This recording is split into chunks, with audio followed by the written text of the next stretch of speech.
देश का एक बड़ा हिस्सा इन दिनों बाढ़ के हालात का सामना कर रहा है। हालत यह है कि लाखों जिंदगियां भारी बारिश और बाढ़ से प्रभावित हो चुकी हैं। अब तक सूबे का सामना कर रहे महाराष्ट्र के कई इलाकों में बाढ़ के हालात हैं, वहीं असल में भी भारी बारिश से हालात बद से बदतर हो गए हैं।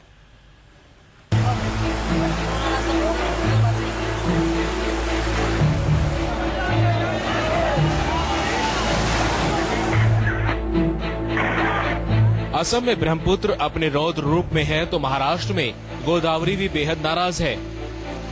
वहीं इलाहाबाद और बलिया में गंगा भी पूरे उफान पर है। बात भारी बारिश और बाढ़ की हो रही है, जिससे देश का एक बड़ा हिस्सा जूझ रहा है। बात सबसे पहले सूखे के बाद भारी बारिश से तंग होते महाराष्ट्र की है। तस्वीरें नासिक की हैं, जहां पिछले 2 दिनों से आई तेज बारिश से बाढ़ जैसे हालात हो गए।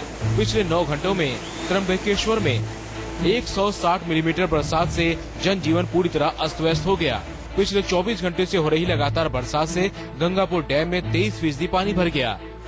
नासिक में गोदावरी के किनारे रहने वाले लोगों को सुरक्षित जगहों पर जाने की नसीहत दी गई है। महाराष्ट्र के कई हिस्सों में मानसून मुश्किल लेकर आया है। नासिक, गढ़चिरौली, अकोला और शिरडी जैसे कई इलाकों में बाढ़ जैसे हालात हैं।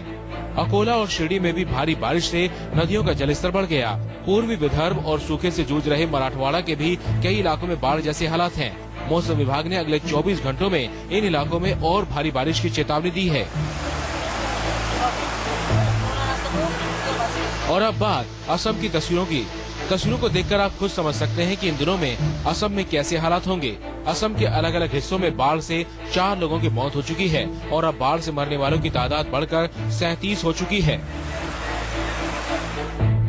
असम में 21 जिलों में बाढ़ के हालात हैं। 21 जिलों के 21 लाख लोग प्रभावित हुए हैं। ब्रह्मपुत्र और दूसरी नदियों का पानी 2100 गाँवों में घुसा है। 3 लाख लोग राहत शिविर में रहने को मजबूर हैं। और सबसे बड़ी चिंता की बात यह है कि ब्रह्मपुत्र और दूसरी नदियां अभी भी खतरे के निशान से ऊपर बह रही हैं। बहरहाल अब बात करते हैं यूपी की।